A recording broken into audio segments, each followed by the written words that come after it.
to look at the picture, you ask the permission of the court.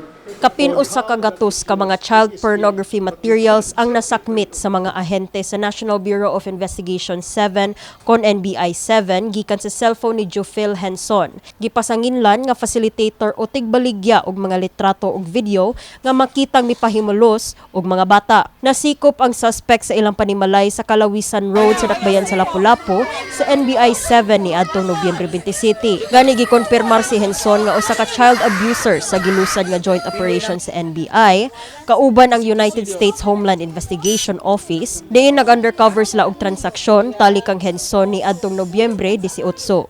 When the U.S. Homeland Security Investigations Office referred this case, there was no name at all. We only had a Skype name, which is 𝗔𝗕𝗏𝗏 19.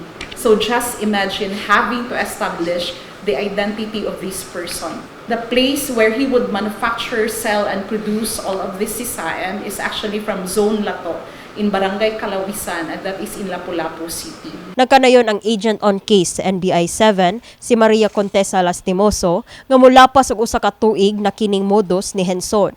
Matod ni 𝗠𝗀𝗧𝗩 nga magsugod ang presyo ni ining mga pictures o videos og $40 or 2,240 pesos ug musaka ang presyo kung mubayad ang mga pedophiles og live video call kuyog ang mga bata. And the worst part about his sisayam is that it involves children younger than 6 years old, and ihang make-upan niya, and he would ask them to pose in an erotic manner, and there was even one child who was doing the deed by herself, which is really heartbreaking because I'm a mother.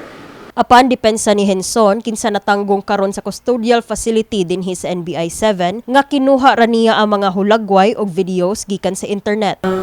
Gagmay nga mabata ang imong gamiton, sir. Ako gamit nila man. Wala ka nimo gigamit day. Yun sa raman di ay nimo di ay. Dahil pag picture na ako na pagipasa sa bakan. Ya, gikan sa imong mga picture. Hindi ka na ako mga picture gan.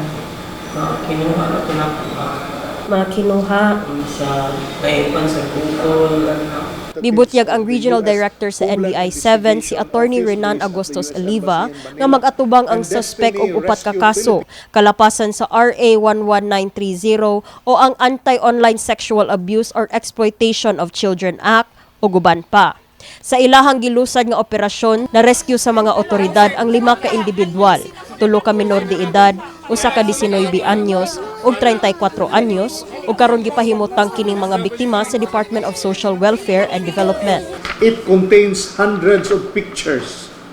And if you see, this belongs to different children, not only 1, 2, or 3 children, boys and girls, minors at that, in explicit positions.